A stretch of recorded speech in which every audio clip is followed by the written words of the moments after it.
दोस्तों यूट्यूब के इस चैनल में अच्छा आप लोगों का स्वागत करता हूं। आज महासंग्राम की कड़ी को आगे बढ़ाते हुए फिर से एक नया सीरीज लाया हूं।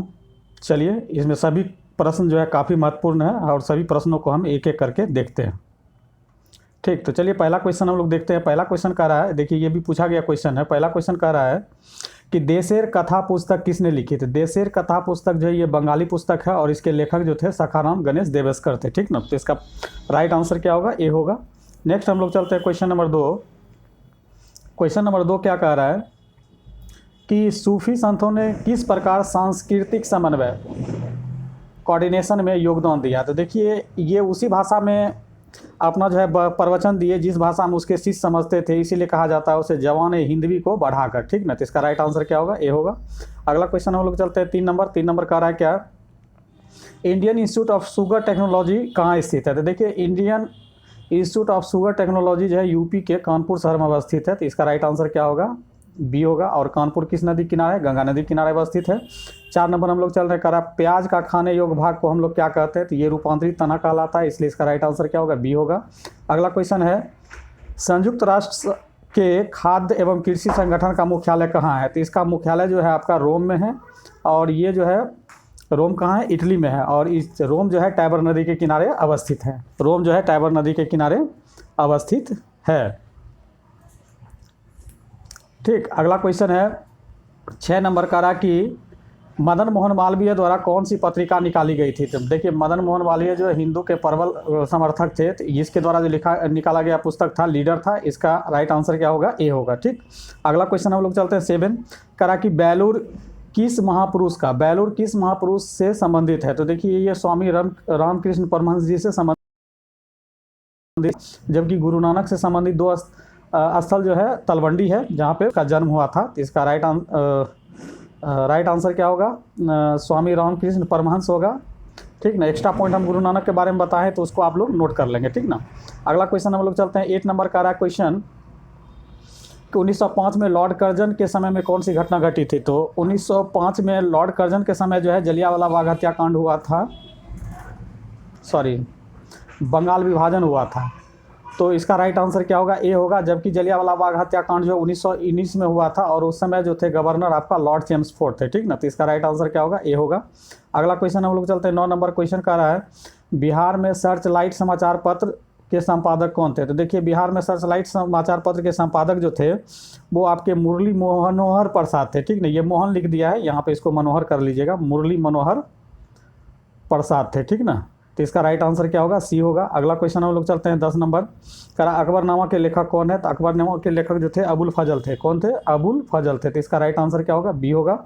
अगला क्वेश्चन हम लोग चलते हैं 11 नंबर क्वेश्चन कर रहा है, भारत छोड़ो आंदोलन कब शुरू हुआ था। तो देखिए 9 अगस्त 1942 को स्टार्ट हुआ था। तो इसका राइट आंसर डी होगा। और इसे अंग्रेज जो है ऑपरेशन जीरो आवर के तहत जो है इसे दमन किया था। ठीक ना, अगला हम लोग चलते हैं 12 नंबर क्वेश्चन करा कि सन 1931 में बिहार समाजवादी पार्टी का गठन किसने किया था। तो बिहार समाजवादी पार्टी का गठन जो किए थे फूलन प्रसाद वर्मा किए थे। इसका राइट आंसर क्या होगा? ए होगा। अगला क्वेश्चन 13 नंबर है। 13 नंबर कह रहा है निम्नलिखित तो कौन सा जोड़ा गलत है। तो देखिए रामचरितमानस, तो रामचरितमानस के लेखक कौन थे? तुलसीदास थे। कौन थे? तुलसीदास थे। ठीक ना, तो ये तो मेरा गलत है। उसके बाद शाहनामा के लेखक फिरदौसी सही है। कमायनी के जयशंकर प्रसाद ये भी सही है। आईने अकबर के लेखक अबुल फजल ये भी सही है। तो आपका राइट आंसर इसमें क्या हो जाएगा? ए हो जाएगा, क्योंकि आपको बेमेल जोड़ा चुनना था। अगला क्वेश्चन हम लोग चलते हैं 14 नंबर का रहा है कि ONGC का मुख्यालय कहाँ अवस्थित है। तेल और प्राकृतिक गैस का मुख्यालय कहाँ अवस्थित है। तो ये देखिए देहरादून में अवस्थित है और इसकी स्थापना जो है 1956 ईस्वी में किया गया था। इसकी स्थापना कब हुई थी? 1956 में। और इसका मुख्यालय कहाँ है? देहरादून। अगला क्वेश्चन कर रहा है स्टेनलेस स्टील में लोहे के अतिरिक्त और क्या क्या रहता है। ठीक है, ये पूछ रहा है। तो देखिए लोहा का अतिरिक्त इसमें रहता है निकेल और क्रोमियम रहता है, इसलिए इसका राइट आंसर क्या होगा? डी होगा। अगला क्वेश्चन हम लोग चलते हैं 16 नंबर। 16 नंबर कह रहा है कि भारत के राष्ट्रपति के बारे में कौन सा कथन सत्य नहीं है।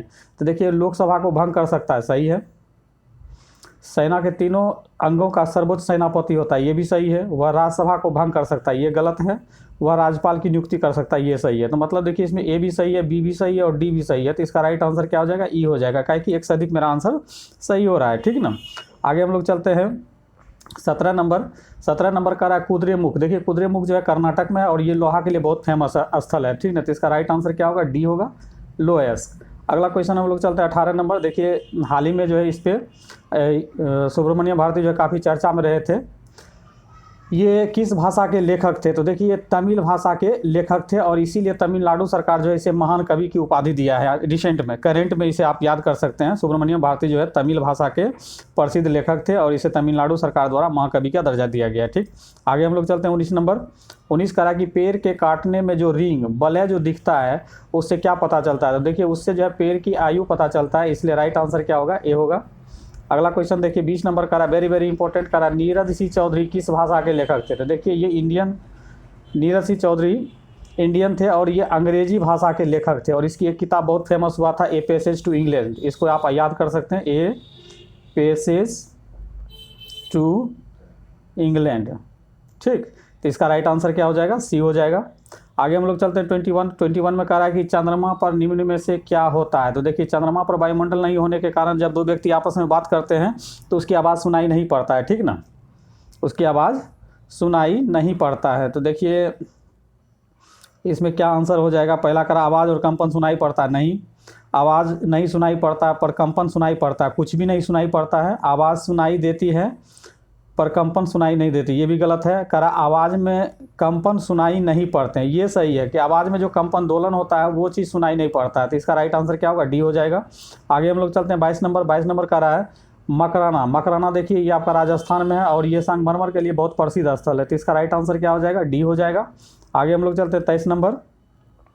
सागर तट के निकटवर्ती स्थानों पर सागर की ठंडी हवाएं कब उठने लगती है, तो देखिए 12 बजे रात, मतलब आधी रात के बाद जो है ठंडी हवाएं चलने लगती थी, इसका राइट आंसर क्या होगा, ए होगा।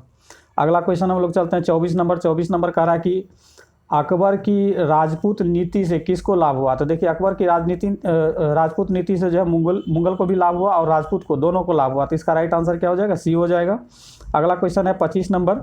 25 कह रहा है कि चीन कौन फसल उत्पादन में विश्व में प्रथम स्थान रखता है, तो देखिए गेहूं उत्पादन में भी प्रथम स्थान है, चावल उत्पादन में भी प्रथम स्थान है और चाय उत्पादन में भी प्रथम स्थान है, जबकि मक्का उत्पादन में सबसे पहला स्थान कौन रखता है, यूएसए रखता है, ठीक ना। तो इसलिए इसमें देखिए 3 ऑप्शन सही है, ए, बी और सी, इसलिए इसका एक से अधिक आंसर सही है, इसलिए राइट आंसर क्या हम लोग डाल लेंगे, ई डालेंगे, ठीक ना।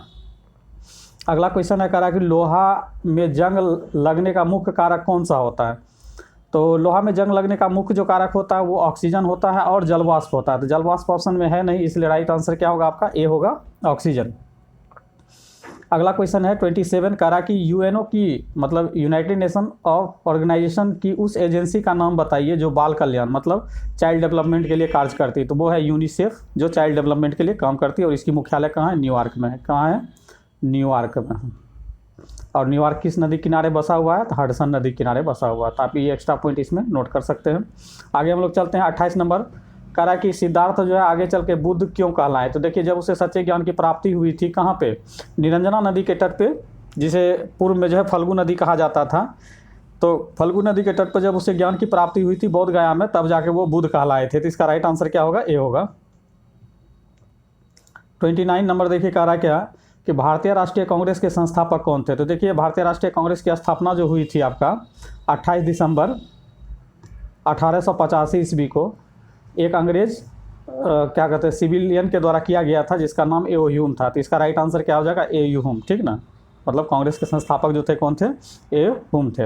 अगला क्वेश्चन हम लोग 30 नंबर 30 कह रहा है कि स्वराज मेरा जन्मसिद्ध अधिकार है, मैं इसे लेकर रहूँगा, किसने कहा था, तो ये देखिए बाल गंगाधर तिलक कहे थे और इसकी फेमस उक्तियां हैं। बाल गंगाधर तिलक के बारे में आपको बता दें कि ये मतलब महाराष्ट्र में जो है क्रांतिकारी विचार का जो है प्रेरणता थे, इसीलिए इन्होंने 2 उत्सव मनाना शुरू किए, एक गणपति उत्सव जो कि 1893 में स्टार्ट किए थे और एक जो स्टार्ट किए थे शिवाजी उत्सव जो कि 1895 में किए थे, 1895 में, ठीक ना। आगे हम लोग चलते हैं 31 करा कि ऐतिहासिक काल में जैन के 24वें तीर्थकर कौन थे, तो ऐतिहासिक काल में जैन के 24वें तीर्थकर जो थे वो महावीर स्वामी थे और इसका जन्म जो है वैशाली कुंडग्राम में हुआ था, ठीक। जबकि प्रथम तीर्थकर जो थे ऋषभदेव थे, प्रथम कौन थे, ऋषभदेव थे और 23वें जो थे वह पार्श्वनाथ थे, पार्श्वनाथ, क्लियर। आगे हम लोग चलते हैं 32 में कह रहा है क्या कि रविन्द्रनाथ टैगोर ने अपनी नाइटहुड की उपाधि किस कारण त्याग दिया था। तो देखिए जलियांवाला बाग हत्याकांड जब हुआ था तो इसमें रविन्द्रनाथ टैगोर के द्वारा नाइटहुड, महात्मा गांधी के द्वारा कैसर-ए-हिंद और जमनालाल बजाज के द्वारा भी सर की उपाधि, सॉरी सर की नहीं, कोई ऐसा उपाधि था जो उसके द्वारा भी लौटाया गया था, ठीक ना। तो इसका राइट आंसर क्या होगा, सी होगा, जलियांवाला बाग हत्याकांड। जबकि चौरा चौरी कांड जो हुआ था आपका 1922 ईस्वी में, फरवरी 1922 ईस्वी में हुआ था, ठीक। आगे हम लोग चलते हैं 33। करा हर्षवर्धन के काल में शिक्षा का सर्वश्रेष्ठ व्यवस्था किस स्थान पर थी। तो देखिए नालंदा उस समय शिक्षा के लिए बहुत ही फेमस था, जो कि बिहार में अवस्थित है और बौद्ध दर्शन के लिए, ठीक ना। तो इसका राइट आंसर क्या होगा, सी होगा। अगला क्वेश्चन है 34 का रहा क्या, मच्छर निम्नलिखित में से किस रोग का वाहक नहीं होते हैं। तो देखिए मच्छर जो है फाइलेरिया से भी होता है, सॉरी मच्छर के कारण फाइलेरिया होता है, मलेरिया होता है और पीत ज्वर भी होता है, ठीक ना। जबकि यक्ष्मा जो है आपका बैक्टीरिया से होता है। तो इसका राइट आंसर क्या हो जाएगा, डी हो जाएगा।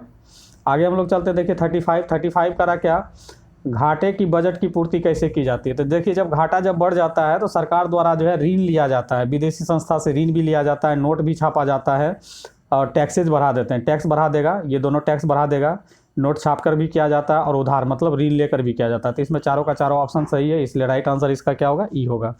आगे हम लोग चलते हैं 36 का रहा क्या कि एक धन विधेयक के संबंध में राज्यसभा विषयक कौन सा कथन सत्य है। मतलब धन विधेयक के संबंध में जो है राज्यसभा को क्या पावरें दी गई है उसके बारे में आपको बताना है। तो देखिए कह रहा क्वेश्चन क्या आंसर इसमें कि धन विधेयक राज्यसभा की स्वीकृति के बिना पारित नहीं हो सकता। ऐसा नहीं है, अगर लोकसभा द्वारा अगर राज्यसभा में भेज दिया गया है तो 14 दिन के बाद अगर वह पारित नहीं भी होता है, नहीं भी लौकिक माना जाता है। तो पहला ऑप्शन इसका गलत है। दूसरा कह रहा है क्या कि राज्यसभा की स्वीकृति के बिना विधेयक पारित नहीं हो सकता, ये भी गलत है, पहला भी गलत था। कह रहा धन विधेयक राज्यसभा में प्रस्तुत किया जा सकता है, ऐसा नहीं होता है, धन विधेयक हमेशा लोकसभा में ही प्रस्तुत किया जाता है, तो ये भी गलत है। कह रहा धन विधेयक विषयक विवाद पर राज्यसभा का अध्यक्ष निर्णय देता है, ये भी गलत है, ठीक ना। सॉरी हम पहला ऑप्शन को गौर से नहीं पढ़े थे, इसमें देखिए बी तो गलत है ही, सी भी गलत है, डी भी गलत है, यहाँ पे बिना शब्द लिखा हुआ है, ठीक ना। देखिए धन विधेयक राज्यसभा की स्वीकृति के बिना भी पारित हो सकता है, ये बात सही है। अगर वो स्वीकृति दे या नहीं दे तब पर भी 14 दिन के बाद जो है धन विधेयक पारित माना जाता है, ठीक ना। आगे हम लोग चलते हैं 37।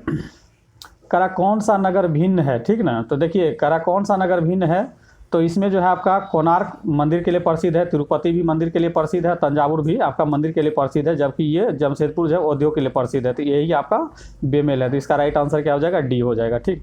अगला क्वेश्चन है, कह रहा है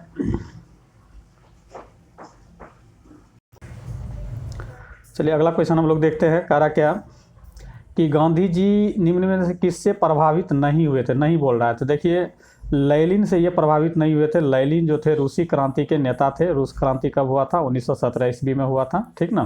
तो लेनिन से ये प्रभावित नहीं थे। अगला क्वेश्चन है, करा निम्नलिखित में कौन सा वैदिक काल में विद्यमान नहीं था। तो देखिए वैदिक काल में विद्यमान नहीं था, क्या नहीं था, तो देखिए मादक पेय पदार्थ का सेवन नहीं होता था, उसके बाद आपका पर्दा प्रथा नहीं था और बहुविवाह नहीं था, ठीक ना। तो कहने का मतलब इसमें 3 आंसर सही है, इसलिए इसका राइट आंसर हम लोग क्या लगाएंगे, ई लगाएंगे। अगला क्वेश्चन कह रहा है कि निम्न में से कौन सा कथन सत्य है। तो देखिए कह रहा है नील नदी का उद्गम स्थल जो है विक्टोरिया है, ये सही है। यांगसी नदी तिब्बत पठार से निकलती है, ये भी सही है। बर्निल स्वान नदी के तट पर नहीं, बर्निल जो है आपका एस्प्री नदी के किनारे अवस्थित है, ठीक है ना। तो यही आपका क्या है, गलत है। और पेरिस जो है सीन नदी के तट पे अवस्थित है, तो ये सही है। तो कहने का मतलब ए बी और डी सही है और हमको सत्य ही चुनना था। तो देखिए एक से अधिक सत्य हो गया, इसलिए राइट आंसर हम लोग क्या लगाएंगे, ई लगाएंगे, ठीक। अगला क्वेश्चन है 41 का रहा है कौन सा राज्य का आवश्यक तत्व नहीं है। तो देखिए राज्य का आवश्यक तत्व 4 होते हैं, ठीक ना। एक जनसंख्या होता है, एक भूमि होता है, एक प्रभुसत्ता होता है, एक प्रशासन होती है। 4 इसका जो है मेन अंग होता है, ठीक ना। जनसंख्या होती है, प्रभुसत्ता होती है, भूमि होती है मतलब जिसको क्षेत्रफल बोलते हैं, और चौथा प्रशासन होता है। तो इसमें किसकी आवश्यकता नहीं होती, डी की आवश्यकता नहीं होती। तो राइट आंसर आपका क्या होगा, डी होगा। अगला क्वेश्चन कह रहा है क्या कि खिलाफत आंदोलन में कांग्रेस द्वारा सहयोग देने का क्या कारण था। तो देखिए खिलाफत आंदोलन में कांग्रेस द्वारा जो सहयोग देने का कारण जो था वो मुस्लिमों का सहयोग और विश्वास जीतना चाहते थे, तो इसलिए इसका राइट आंसर क्या होगा, ए होगा। अगला क्वेश्चन है 43। करा बांदीपुर वन्य जीव अभयारण्य कहाँ अवस्थित है? देखिए बांदीपुर जो है आपका कर्नाटक में अवस्थित है, इसका राइट आंसर क्या होगा? सी होगा। जबकि केरल में जो है पेरियार है, केरल में कौन है? पेरियार वन्य जीव अभयारण्य जो हाथी के लिए प्रसिद्ध है, ठीक ना। आगे हम लोग चलते हैं 44, वेरी वेरी इंपॉर्टेंट, लगभग सभी सेट में आ रहा है। भारत सेवक समाज की स्थापना किसने किया था? तो देखिए हम फिर से यहाँ रिपीट कर देते हैं, गोपाल कृष्ण गोखले किए थे। कब किए थे?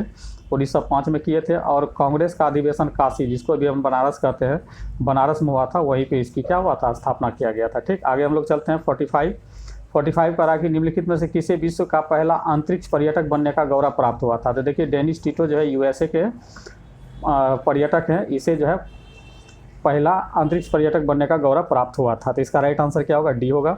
आगे हम लोग चलते हैं 46 कह रहा है कि निम्नलिखित में से पंचतंत्र की स्थापना किसने किया? तो पंचतंत्र के लेखक जो थे विष्णु शर्मा थे, ठीक ना। और ये ऐसी किताब है जिसका सबसे ज़्यादा जो है अंग्रेजी में अनुवाद हुआ है, ठीक ना।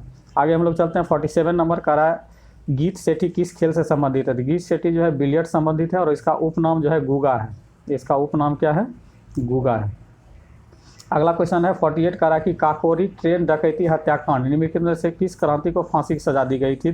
तो रामप्रसाद बिस्मिल और अशफाक उल्लाह खां को जो है काकोरी ट्रेन डकैती जो हुआ था आपका 1925 ईस्वी में हुआ था, उसके लिए इसे फांसी दिया गया था। तो राइट आंसर क्या होगा? ए होगा। 49 नंबर में कह रहा क्या?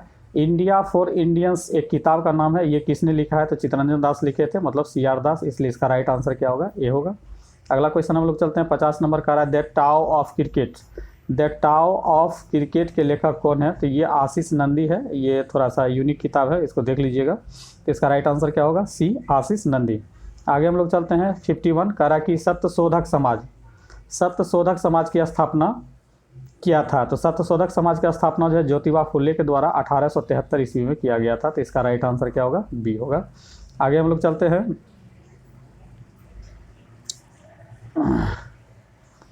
अगला क्वेश्चन हम लोग देखते हैं 52 में कहा कि भारतीय राष्ट्रीय कांग्रेस की प्रथम महिला अध्यक्ष कौन बनी थी? तो देखिए बहुत ही यूनिक क्वेश्चन है, बराबर ये सब क्वेश्चन देखने के लिए मिलता है। तो देखिए पहली महिला अध्यक्ष बनने का गौरव जो है एनी बेसेंट को हुआ था। तो इसका राइट आंसर आपका क्या होगा? बी हो गया। ये कब बनी थी अब ये जान लेते हैं। तो 1917 में बनी थी। किस अधिवेशन में? तो कोलकाता अधिवेशन में बनी थी। किस में बनी थी? कोलकाता अधिवेशन। जबकि आपको पूछेगा भारतीय राष्ट्रीय कांग्रेस की प्रथम भारतीय महिला अध्यक्ष कौन बनी, तब उसका आपका राइट आंसर क्या हो जाएगा? सरोजनी नायडू हो जाएगी।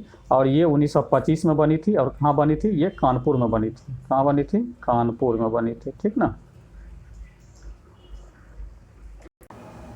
अगला क्वेश्चन हम लोग चलते हैं 53 कह रहा क्या कि व्यक्तिगत सत्याग्रह आंदोलन। तो व्यक्तिगत सत्याग्रह आंदोलन 1940 ईस्वी में महात्मा गांधी के द्वारा चालू किया गया था और इसमें 3 सत्याग्रही बनाए गए थे।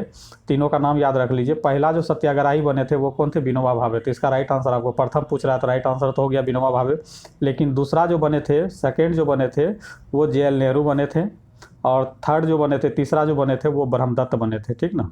तो ये तीनों का नाम याद रखिए, ये सभी का सभी पूछा गया है। अगला हम लोग क्वेश्चन चलते हैं 54 का निम्नलिखित में कौन सा पैराम्बोर में स्थित नहीं है? तो देखिए ये पंजाब में अवस्थित है। यहाँ पर जो है इंटीग्रल कोच फैक्ट्री है, सही है। करेज एंड वैगन वर्कशॉप भी है, सही है। लोकोमोटिव वर्कशॉप भी अब होने लगा है, ये भी सही है। वहाँ पे रेलवे प्रिंटिंग प्रेस का कार्य नहीं होता है, इसलिए ये मेरा क्या गलत है और गलत ही चुना था, इसलिए राइट आंसर क्या होगा? डी होगा। नेक्स्ट हम लोग चलते हैं 55 में कह रहा है कि सूक्ष्म जीवाणुओं से युक्त पदार्थ का शीतीकरण मतलब फ्रीजिंग जो हम लोग करते हैं एक प्रक्रिया है जिसका कार्य होता है। तो देखिए जब हम फ्रीजिंग की काम करते हैं तो उसमें जो है बैक्टीरिया क्या होता है? निष्क्रिय हो जाता है, ठीक ना। उसकी वृद्धि रुक जाती है, तो इसलिए इसका आंसर क्या हो जाएगा? सी हो जाएगा। निष्क्रिय कर देता है, ठीक ना, एक्टिव होने नहीं देता है उसे। आगे हम लोग चलते हैं 56 कह रहा कि लंदन में इंडिया हाउस के संस्थापक थे। तो देखिए लंदन में इंडिया हाउस की स्थापना जो 1905 में श्यामजी कृष्ण वर्मा के द्वारा किया गया था। इसका राइट आंसर क्या होगा? ए होगा। अगला क्वेश्चन हम लोग चलते हैं 57 में कहा कौन सा शहर कर्नाटक में अवस्थित है? तो देखिए कोडगू जो है कर्नाटक में अवस्थित है, जबकि कासरगोड जो है आपका केरल में अवस्थित है, ठीक ना। तो राइट आंसर इसमें कर्नाटक खोजना है, तो कर्नाटक का शहर तो कोडगू हो जाएगा। अगला क्वेश्चन हम लोग चलते हैं करा कि भागलपुर। देखिए ये भी क्वेश्चन पूछा गया है, शायद 65 में शायद पूछा था ये। भागलपुर में नमक सत्याग्रह का नेतृत्व किसने किया था? देखिए महादेव लाल सर्राफ जो है वहाँ पर नमक सत्याग्रह आंदोलन का नेतृत्व किया था। अगला क्वेश्चन है 59 कह रहा कि सन 1939 ईस्वी में। तो डेट याद रखिएगा, हो सकता है BPSC रिपीट करके उल्टा के कामबाड़ी सत्याग्रह कब हुआ था? तो 1939 ईस्वी में। और इसका नेतृत्व किसने किया था? तो राहुल संस्कर्ता किए थे। और अंबारी जो है कहाँ है, छपरा में है, छपरा बिहार। अगला क्वेश्चन हम लोग चलते हैं, करा 60 नंबर कि रेशम कीड़े का पालन क्या कहलाता है। तो रेशम कीड़े का पालन जो है आपका सेरीकल्चर कहलाता है। इसका राइट आंसर क्या होगा, डी होगा। जबकि आपका पीसी कल्चर जो है मछली से संबंधित है, एपी कल्चर जो है मधुमक्खी से है, और हॉर्टिकल्चर जो है बागवानी से, ठीक ना। आगे हम लोग चलते हैं, करा 61 नंबर तिरुवल्लुवर की लगभग 130 फीट ऊंची मूर्ति कहाँ स्थापित की गई है। तो ये कन्याकुमारी में अवस्थित की गई है। तो इसका राइट आंसर क्या हो जाएगा, डी हो जाएगा, ठीक। अगला क्वेश्चन हम लोग चलते हैं 62। देखिए वेरी वेरी इंपॉर्टेंट 62 कह रहा है कि मैटूर बांध किस नदी पर है। तो ये जो है कावेरी नदी पर है। मैटूर बांध कहाँ है, कावेरी नदी पर है। अगला क्वेश्चन है, कह रहा है कि तमिल साहित्य शिल्पादिकारम के रचयिता कौन है। तो देखिए शिल्पादिकारम के रचयिता जो है एलेंगो है। कौन है, एलेंगो है। इसका राइट आंसर क्या होगा, सी होगा। अगला क्वेश्चन है 64, ये भी वेरी वेरी इंपॉर्टेंट कह रहा है ग्रीन बीच किस देश में है। तो ग्रीन बीच जो है आपका इंग्लैंड में है, यूके में है। तो इसका राइट आंसर क्या होगा, बी होगा। अगला क्वेश्चन है 65 कह रहा है कि हड्डियों की पढ़ाई विज्ञान की किस शाखा के अंतर्गत की जाती है। तो देखिए हड्डियों का जो अध्ययन हम लोग करते हैं उसे ऑस्टियोलॉजी कहते हैं। तो इसका राइट आंसर क्या होगा, डी होगा, ठीक ना। जबकि ऑरोलॉजी जो है पर्वतों के विज्ञान का अध्ययन को कहा जाता है। पर्वतों का उसमें हम लोग क्या करते हैं, अध्ययन करते हैं, ठीक। जियोलॉजी तो भूगर्भ विज्ञान है ही, ठीक। अगला क्वेश्चन हम लोग चलते हैं 66 करा निम्नलिखित में से किसकी कोशिका में कोई भी एंजाइम्स नहीं पाया जाता है। तो देखिए एंजाइम किसके बने होते हैं, प्रोटीन का, और ये जो है किस में नहीं पाया जाता है, वायरस में नहीं पाया जाता। तो राइट आंसर क्या होगा, बी होगा। अगला क्वेश्चन 67 कह रहा है कि चोल राजा। तो देखिए चोल राजा गंगईकोंड किसे कहा जाता है। तो राजेंद्र प्रथम को गंगईकोंड कहा जाता है। अब इसमें रिलेटेड हम दो क्वेश्चन बता रहे हैं कि चोल वंश का कभी कभी निष्कर्ष पूछता है। तो चोल वंश के दो निष्कर्ष याद रखना है। सबसे पहला एक नटराज मूर्ति था, एक नटराज मूर्ति, और दूसरा जो पूछा जाता है वो स्थानीय स्वशासन। ये अब की बार 66 में भी पूछा है, स्थानीय स्वशासन, ठीक। तो ये दो क्वेश्चन को आपको याद रखना है। अगला क्वेश्चन हम लोग चलते हैं 68 का रहा क्वेश्चन कि प्लास्टर ऑफ पेरिस के जमने में सम्मिलित होता है। तो देखिए प्लास्टर ऑफ पेरिस के जमने में सम्मिलित होता है तो वो क्या करता है, पानी को डिहाइड्रेट कर देता है, ठीक ना। तो ये राइट आंसर क्या होगा, ए नंबर होगा। अब यहाँ पे प्लास्टर ऑफ पेरिस का सूत्र याद रख लीजिए। इसका होता है CaSO4 हाफ H2O होता है। और ये किससे बनाया जाता है, जिप्सम से बनाया जाता है। किससे बनाया जाता है, जिप्सम से, ठीक। आगे हम लोग चलते हैं 69 का रहा कि मनुष्य के शरीर के किस अंग में लिम्फोसाइट का निर्माण होता है। लिम्फोसाइट मतलब समझ गए WBC का निर्माण होता है। तो ये हो जाएगा अस्थि मज्जा, बॉन मेरो जिसे हम लोग कहते हैं। RBC भी यहीं पे बनता है। आगे हम लोग चलते हैं 70 नंबर कह रहा कि किसका उपयोग ऊंचाई नापने में किया जाता है। तो देखिए अल्टीमीटर का उपयोग जो है ऊंचाई नापने में किया जाता है, जबकि बैरोमीटर का जो है वायुमंडलीय दाब नापने में किया जाता है, और हाइड्रोमीटर को जो है आपेक्षिक घनत्व नापने में किया जाता है, ठीक ना। आगे हम लोग चलते हैं 71 नंबर कह रहा जब हम रबर के गद्दे वाली सीट पर बैठते हैं अथवा जब गद्दे पर लेटते हैं तो उसका आकार परिवर्तित होता है और ऐसा पदार्थ में पाया जाता है। तो देखिए जब भी दबने के बाद फिर फैल जाता है तो उसमें स्थिति ऊर्जा पाया जाता है। क्या पाया जाता है, स्थिति ऊर्जा। राइट आंसर क्या होगा, बी होगा। अगला क्वेश्चन है 72 करा कि यहूदी धर्म और ईसाई धर्म और मुस्लिम धर्म भी तीनों धर्म का जो है एक स्थान जो है कहाँ पर पाया जाता है, फिलिस्तीन में पाया जाता है, ठीक ना। राइट आंसर क्या होगा, डी होगा। अगला क्वेश्चन है ध्वनि तरंग। देखिए ध्वनि तरंग जो है वास्तविक रूप से जो होते हैं अनुदैर्घ्य तरंग होते हैं। क्या होते हैं, अनुदैर्घ्य तरंग होते हैं। और अनुदैर्घ्य तरंग जब भी चलता है तो वो समांतर चलता है, लंबवत नहीं चलता है। क्या चलता है, समांतर चलता है। मगर यहाँ पे क्वेश्चन बहुत विचित्र टाइप से बनाया है। इसमें हमको मेरे अनुसार से अंशतः लंबवत और अंशतः तिर्यक चलेगा। तो इसका राइट आंसर क्या होगा, सी होगा।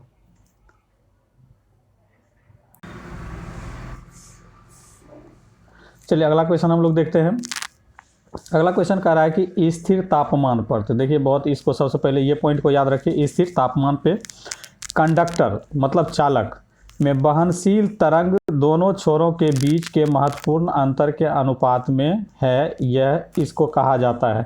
तो देखिए V प्रोपोर्शनल टू I होता है, जिसे हम लोग V बराबर IR कहते हैं, और ये कांस्टेंट टेम्परेचर पर प्ले होता है। किस पे होता है, कांस्टेंट टेम्परेचर पे प्ले होता है। इसे हम लोग किस नाम से जानते हैं, ओम के नियम से जानते हैं। तो इसे हम, इसका राइट आंसर क्या हो जाएगा, बी हो जाएगा, ओम का नियम। अगला क्वेश्चन हम लोग चलते हैं 75 करा कैमरे में किस प्रकार के लेंस का प्रयोग किया जाता है। तो देखिए कैमरा जो हमारे आंख के समान होता है और हमारे आंख में भी उत्तल लेंस होते हैं और कैमरा में भी उत्तल लेंस होते हैं। तो इसका राइट आंसर क्या होगा, ए। मतलब आंख में भी पूछेगा किस प्रकार की लेंस होती है तो उत्तल लेंस होती है। अगला क्वेश्चन 76 करा किस हार्मोन में आयोडीन मिली होती है। तो देखिए आयोडीन जो होती है थायरॉक्सिन में होती है, क्योंकि इसी से गलकंड रोग भी होता है, ठीक ना, ज़्यादा अधिकता से। तो इसका राइट आंसर क्या हो जाएगा, सी हो जाएगा। अगला क्वेश्चन 77, जितनी लंबी चौड़ाई क्वेश्चन है उतना हार्ड है नहीं। करा ऐसी प्रणाली जिसमें लंबाई के लिए मीटर और द्रव्यमान के लिए केजी और समय के लिए सेकेंड और ताप के लिए केल्विन और विद्युत धारा के लिए एम्पियर और प्रकाश घनत्व के लिए कैंडिला का प्रयोग किया जाता है और पदार्थ की मात्रा के लिए मोल का उपयोग होता है, तो उसे किस प्रणाली में कहा जाता है। तो ये प्रणाली जो होता है एसआई प्रणाली होता है, ठीक ना, साइंटिफिक ऑफ इंटरनेशनल सिस्टम। तो इसका राइट आंसर क्या होगा, डी होगा।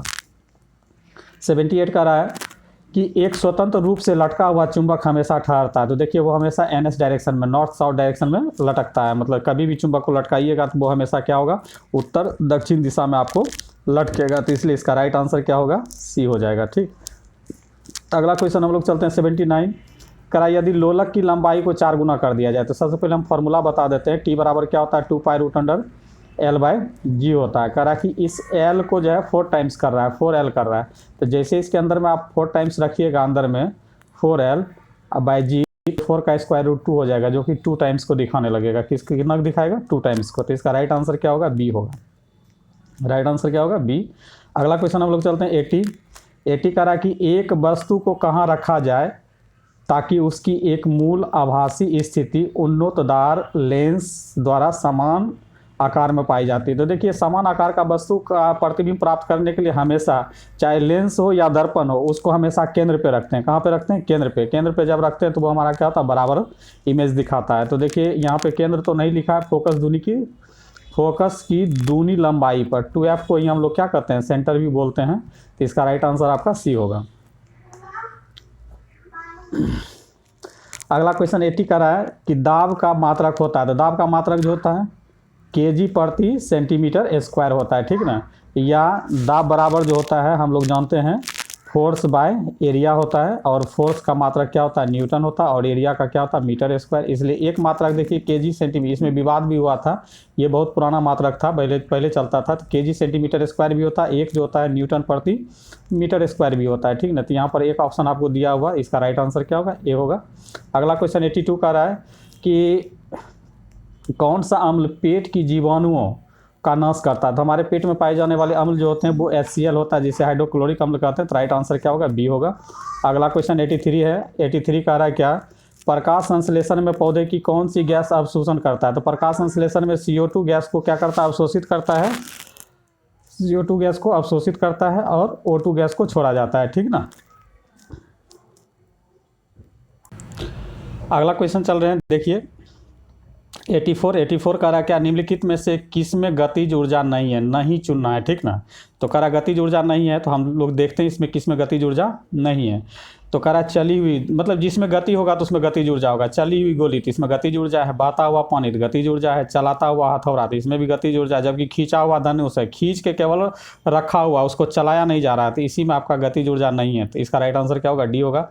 अगला क्वेश्चन है, करा है किसी भी स्थिर या गतिशील वस्तुओं की स्थिति और दिशा में तब कोई परिवर्तन नहीं होता जब तक उस पर कोई बल कार्य ना करता है। तो ये देखिए न्यूटन गति का प्रथम नियम कहता है कि कोई भी वस्तु अपनी पूर्व की अवस्था को तब तक बनाए रखना चाहती है जब तक कि उस पर कोई बाह्य बल कार्य ना करे। तो ये आपका न्यूटन गति का क्या हो गया, प्रथम नियम हो गया। जबकि द्वितीय नियम से बल का व्यंजक मिलता है, F बराबर ma मिलता है। और तृतीय गति के नियम में कहा जाता है कि प्रत्येक एक्शन बराबर क्या होता है, रिएक्शन होता है, मतलब प्रत्येक क्रिया के बराबर विपरीत प्रतिक्रिया होती है। ये न्यूटन गति का थर्ड नियम कहता है, ठीक ना। तो इसका राइट आंसर क्या होगा, सी। अब यहाँ पे एक कन्फ्यूजनल ये बात है कि न्यूटन गति का विषयक नियम, न्यूटन गति का प्रथम विषयक नियम भी दिया है, गैलीलियो के गतिक नियम दिया। तो गैलीलियो गतिक नियम दिया नहीं था, इसलिए इसमें कन्फ्यूजन में नहीं पड़ना है। तो इसलिए इसका राइट आंसर क्या होगा, ए ही होगा।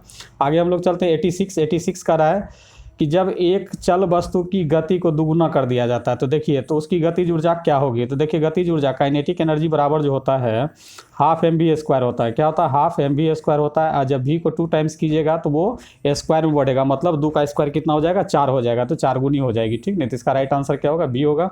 अगला क्वेश्चन हम लोग चलते हैं 87 करा कि विद्युत मात्रा की इकाई होती है। तो विद्युत मात्रा की इकाई जो होती है क्या होता है, एम्पियर होता है। राइट आंसर क्या होगा, ए होगा। जबकि वोल्ट जो होता है विभव और विभवांतर का मात्रक होता है। और ओम जो होता है किसका होता है, आवेश, ओम जो होता है वो प्रतिरोध का मात्रक होता है। ओम किसका होता है? प्रतिरोध का। और कूलम किसका होता है? आवेश का होता है, ठीक ना। आगे हम लोग चलते हैं अगला क्वेश्चन पे। अगला क्वेश्चन कह रहा है कि 1 kg राशि का वजन, 1 kg राशि का वजन जो होता है, वजन मतलब वेट पूछ रहा है, वेट बराबर होता है डब्ल्यू एम, मतलब डब्ल्यू बराबर एम जी होता है। 1 गुना इसको जब 9.8 से गुना कीजिएगा 9.8 न्यूटन हो जाएगा। तो इसका राइट आंसर क्या होगा? सी। अगला क्वेश्चन करा 89 नंबर में करा एक्सरे का खोज किसने किया था? तो डब्ल्यू रॉन्टजन ने किया था। तो इसका राइट आंसर सी होगा। 90 नंबर में करा कि नारी की गति के द्वारा डॉक्टर क्या ज्ञात करते हैं? तो हृदय की धड़कन का पता लगाते हैं। तो इसका राइट आंसर क्या होगा? सी होगा। अगला क्वेश्चन है अंतरिक्ष में 2 बिंदुओं की पृथकता की दूरी को क्या कहा जाता है? तो देखिए अंतरिक्ष में जो 2 बिंदुओं की पृथकता की दूरी होती है उसे हम लोग लंबाई कहते हैं। तो इसका राइट आंसर क्या होगा? बी होगा।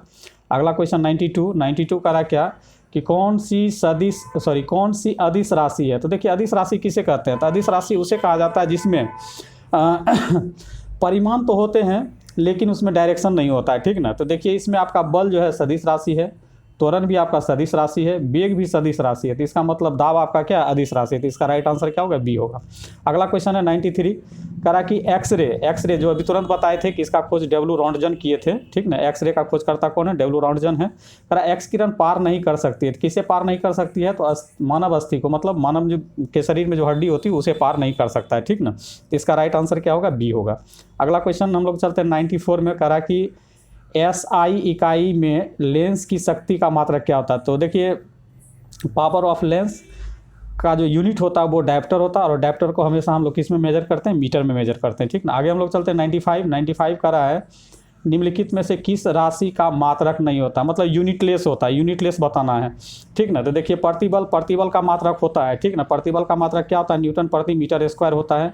बल का भी मात्रक न्यूटन होता है, ठीक ना। दाब का भी मात्रक अभी तुरंत हम बताए न्यूटन प्रति क्या होता है? मीटर स्क्वायर होता है। जबकि स्ट्रेन का मात्रक नहीं होता है, क्योंकि ये जो है लंबाई में वृद्धि बटे मूल लंबाई होती है, दोनों का मीटर होता है, इसलिए ये दोनों कट जाती है, इसलिए ये यूनिटलेस हो जाता है, ठीक ना। इसके अलावा आवर्धन है उसका भी मात्रक नहीं होता है, ठीक ना।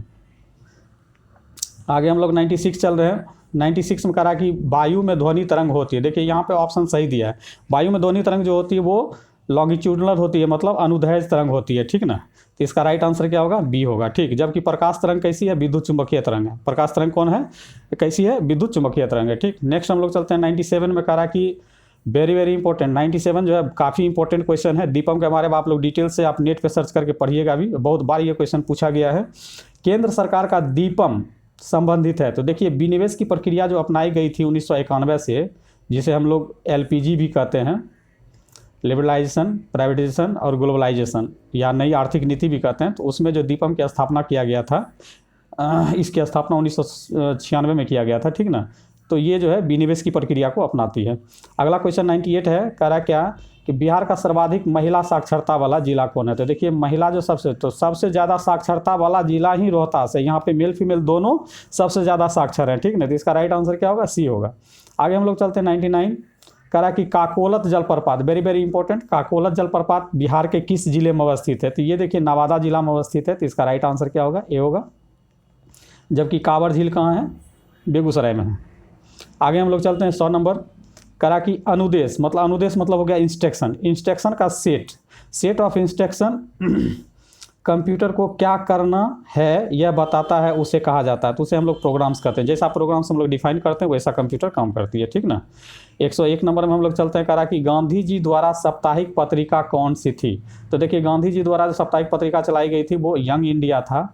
तो इसका राइट आंसर क्या होगा? ए होगा। जबकि केसरी का संपादन किसने किया था? ये लोकमान्य तिलक किए थे, और कॉमरेड का जो है मोहम्मद अली जिन्ना किए थे, ठीक ना।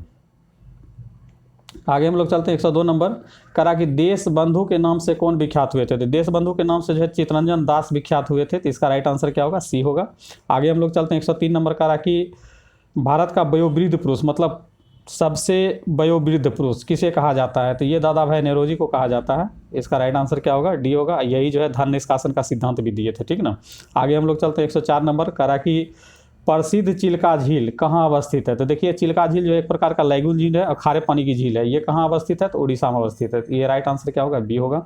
आगे 105 नंबर में करा क्वेश्चन भारतीय सेना का सर्वोच्च पद कौन सा होता है? तो देखिए भारतीय सेना, मतलब थल सेना की बात हो रही है। थल सेना में सबसे बड़ा जो पोस्ट होता है वो क्या होता है? जनरल का होता है, ठीक ना। तो ये हो गया आपका ए।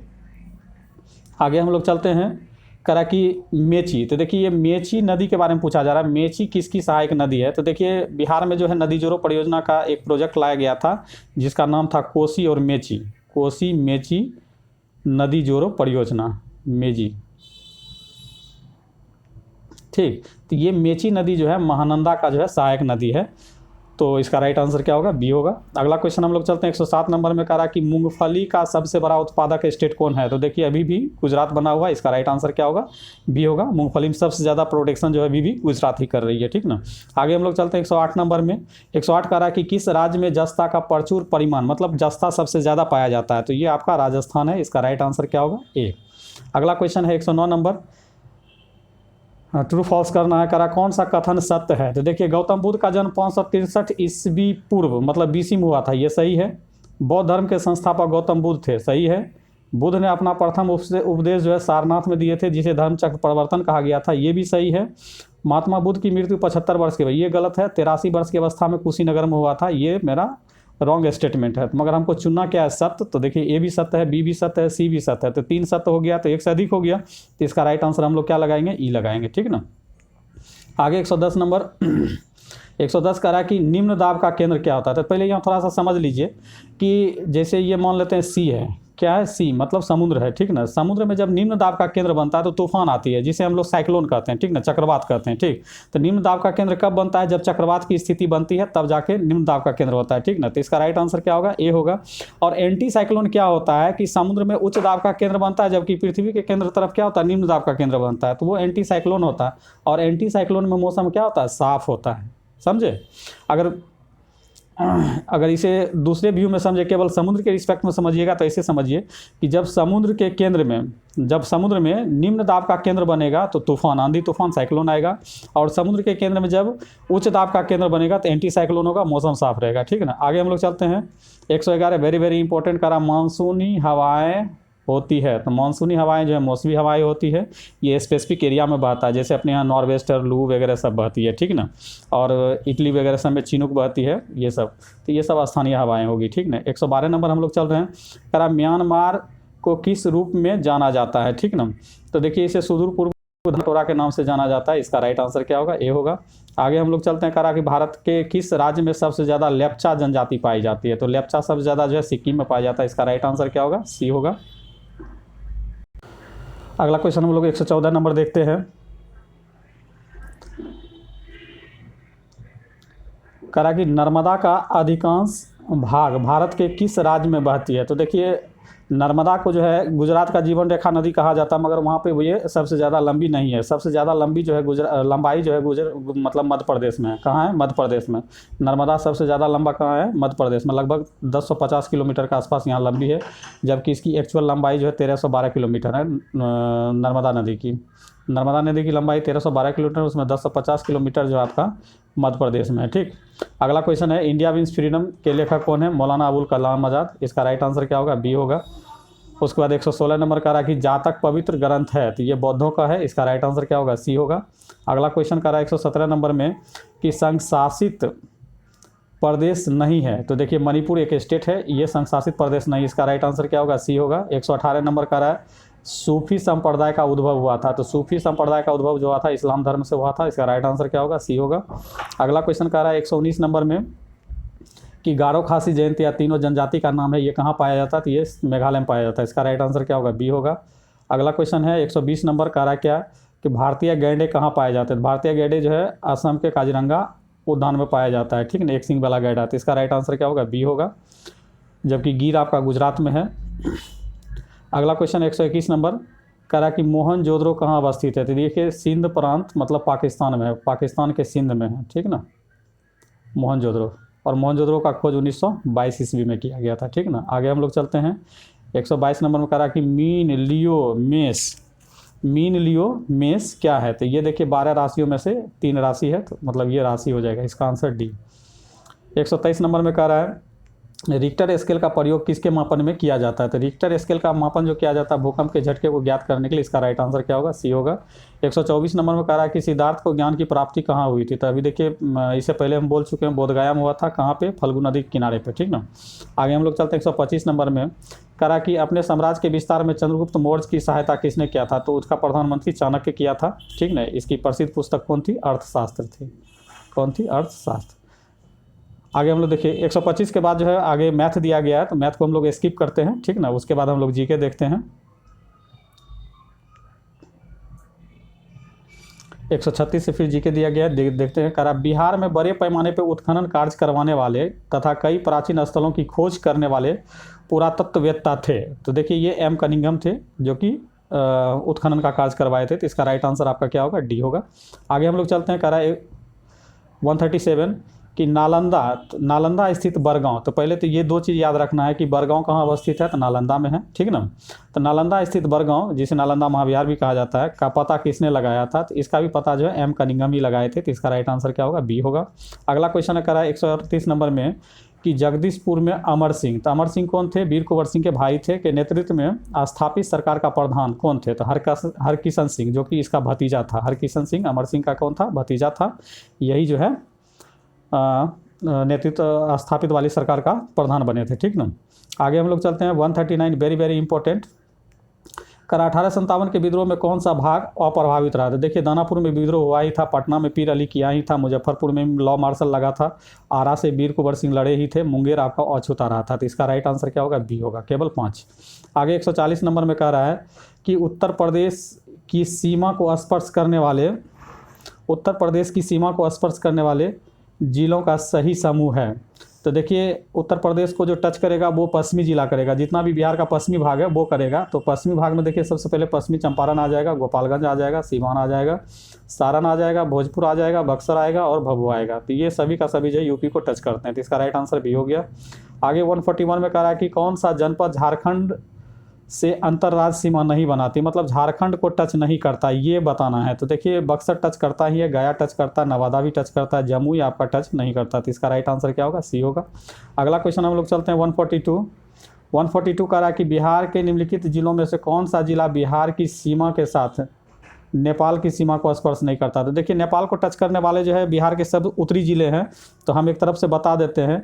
सबसे पहला जिला जो है वेस्ट चंपारण WC है, फिर उसके बाद ईस्ट चंपारण है, उसके बाद आप आ जाइए सीतामढ़ी है, उसके बाद मधुबनी है, मधुबनी के बाद आप सुपौल पे आ जाइए, सुपौल है, फिर आपका अररिया है, फिर आपका क्या है? किशनगंज है। तो इतना जो है सब का सब क्या करता है? नेपाल के साथ सीमा साझा करता है। तो आपका 2 2 4 3 7 कुल मिला के 7 डिस्ट्रिक्ट जो है बिहार का नेपाल के साथ क्या करते हैं? बॉर्डर साझा करते हैं। तो अब इसमें आपको बताना है कि कौन साझा नहीं करता है।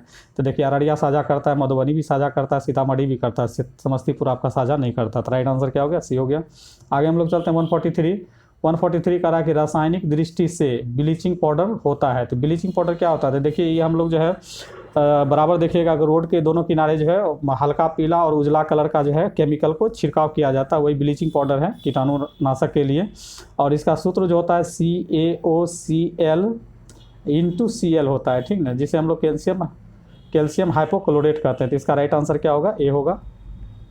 अगला क्वेश्चन है राज्य के मंत्रिपरिषद के सदस्य यानी राज्य के मंत्रियों की नियुक्ति कौन करता है? तो केंद्र में जो होता है राष्ट्रपति नियुक्त करते हैं, तो राज्य में कौन करेंगे? राज्यपाल करेंगे। तो इसका राइट आंसर क्या होगा? बी होगा।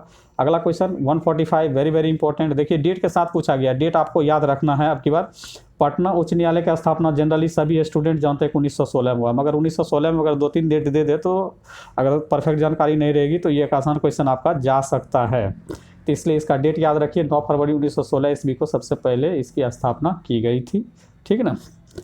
अगला क्वेश्चन है 146 कह रहा है क्या कि 50 डिग्री सेल्सियस को फ़ारेनहाइट स्केल पर बदलिए। तो हम बताए थे कि इसका फॉर्मूला होता है C/5 -32, अब बाई क्या होता है? 9 होता है, ठीक है ना। तो देखिए C आपको 50 दे दिया, तो यहाँ 50 पुट अप कीजिएगा तो ये 10 टाइम्स में काट देगा, ये 9 आकर गुना हो जाएगा तो 90 हो जाएगा, और ये -32 इधर आकर +32 हो जाएगा, ठीक ना। तो आपका 2 हो गया, 9 3 12 122। तो इसका 122 फ़ारेनहाइट आंसर होगा।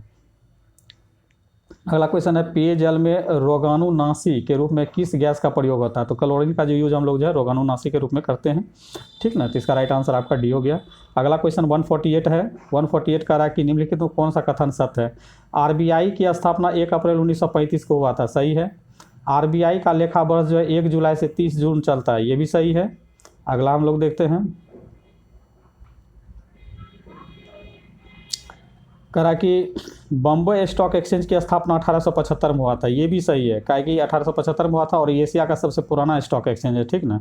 और भारत में वित्तीय वर्ष जो है 1 अप्रैल से लेकर 31 मार्च चलता है, ये भी सही। करने का मतलब चारों का चारों स्टेटमेंट आपका सही है। तो 4 आपका जब सही हो गया तो इसका राइट आंसर क्या लगाना, ई लगाना है, ठीक।